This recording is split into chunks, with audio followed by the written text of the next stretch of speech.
यह वीडियो 18 जून 2023 को रिकॉर्ड कर रहा हूं शाम के 9 बजे। उस समय तक सीबीएसई ने 2024 के बोर्ड एग्जामिनेशन को लेकर कोई अपडेट नहीं दिया है। सिलेबस ऑलरेडी चेंज हो चुके हैं और सीबीएसई ने जो कुछ कहा वो कर दिया। अब बोर्ड एग्जामिनेशन को लेकर कोई बहुत बड़े बदलाव होने की उम्मीद नहीं है, लेकिन बहुत सारे स्टूडेंट हैं, टीचर्स हैं या यूं कह लीजिए पेरेंट्स हैं, वेट कर रहे हैं कि सीबीएसई अब इस तरह का बदलाव करेगी या उस तरह का बदलाव करेगी।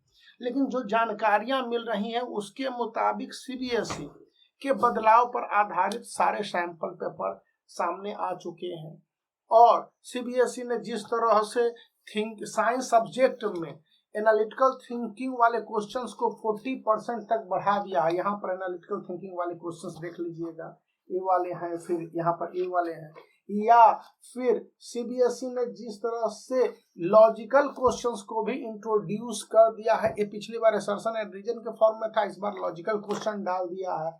या सीबीएसई ने number of question in paper science, long answer and short answer दोनों में कम किया है, लेकिन उसकी कॉम्प्लेक्सिटी को बढ़ा दिया है। मतलब कि एक क्वेश्चन के अंतर्गत बहुत सारे सब क्वेश्चंस होंगे। तो बताया यह जा रहा है कि सीबीएसई के वेरी शॉर्ट आंसर वाले जो क्वेश्चंस होंगे उनमें स्टूडेंट के अपने थॉट और कंसेप्ट इंपॉर्टेंट हो जाएंगे। देख लीजिए जिस तरह से क्वेश्चन है और उसके आंसर्स हैं। यदि आपके आंसर इस तरह से होते हैं तो फुल मार्क्स मिलेंगे, अन्यथा आपके मार्क्स कटने के डर रहेंगे बने हुए। या फिर जैसे ही आप देखते हैं केमिस्ट्री के क्वेश्चंस को, तो केमिस्ट्री के क्वेश्चंस को बहुत हद तक एनसीईआरटी बेस्ड रखा गया है, यानी स्टूडेंट को आसान क्वेश्चन भी देने के प्रयास पूरे किए गए हैं। और सीबीएसई ने पूरी तरह से समझाया हुआ है कि इस बार जो क्रिटिकल बेस्ड जो क्वेश्चंस हैं या थिंकिंग बेस्ड क्वेश्चंस हैं, इस तरह के आपके क्वेश्चंस रहेंगे जिसके आंसर को आपको बनाना होगा। या प्रैक्टिकल बेस्ड क्वेश्चन होंगे, ये प्रैक्टिकल बेस्ड क्वेश्चन है, इनके आंसर को बनाना होगा। तो स्टूडेंट अगर ट्रेडिशनल वे में पढ़ेंगे तो ये आसान नहीं होगा कि उनके लिए एक क्वेश्चन के आंसर को सॉल्व कर पाना।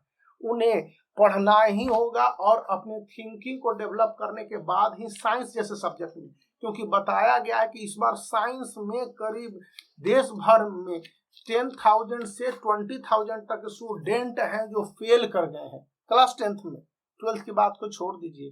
तो यहाँ पर जो आपको क्वेश्चंस देखने को मिल रहे हैं इस तरह के क्वेश्चंस हैं। फिर आपके सेल्फ असेसमेंट वाले क्वेश्चन की संख्या को इस बार सीबीएसई ने इंट्रोड्यूस करते हुए नंबर ऑफ क्वेश्चंस बढ़ा दिए हैं सब क्वेश्चन के साथ। तो कहने का मतलब यह है कि यदि साइंस जैसे सब्जेक्ट में सीबीएसई ने कुछ बात नहीं बोले, लेकिन साइलेंट और क्रिटिकली बहुत सारे अपडेट दे दिए हैं और ये पब्लिकली नहीं कहा है। जो उसने cbseacademics.nic.in पर किया है उसको आप देख सकते हैं।